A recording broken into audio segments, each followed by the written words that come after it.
There's a last-minute scramble going on right now at Chicago Public Schools as they rush to plug a major budget hole before a big deadline. Tomorrow, the Board of Education is required to submit a budget that will show how it plans to deal with a deficit of more than $730 million.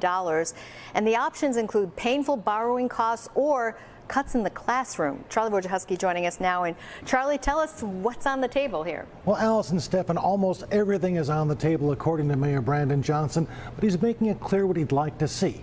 More money, be it from the state or other sources, being spent on Chicago public schools.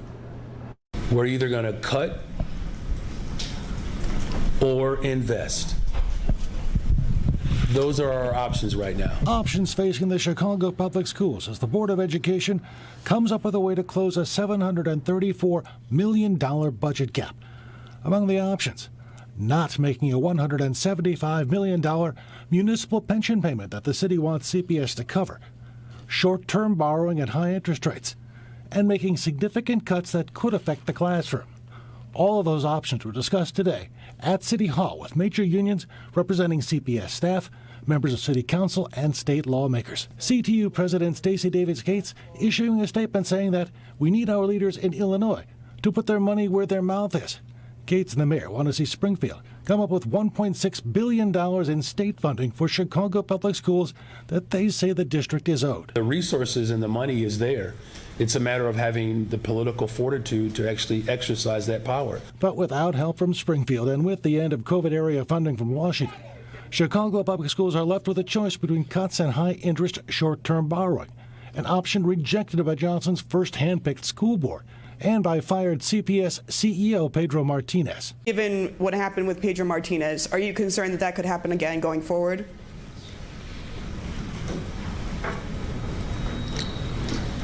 No. Long pause there. Now, we should learn what's in and out of that CPS budget tomorrow. When asked whether it would damage his relationship with the interim CPS CEO, Macklin King, if she rejected City Hall's pension and borrowing plan, all Johnson was able to say is she's certainly qualified to lead in this moment.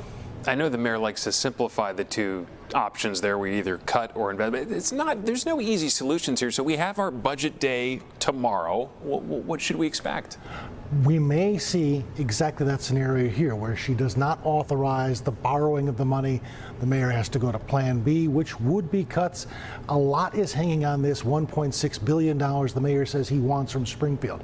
He says the city is owed it under the state's funding formula, but so are a lot of other districts owed a lot of money by the state. Not everyone's at full funding. So the mood in Springfield is not to give Chicago any more money until they see changes in Chicago. We'll learn more about that in the fall veto session. All right, and TIF funds no longer on the table or still on the table too? Everything is on the table, Everything. including cuts. All right, well, hopefully they get it figured out. Thank you, Charlie. Thank you, Charlie. Appreciate it.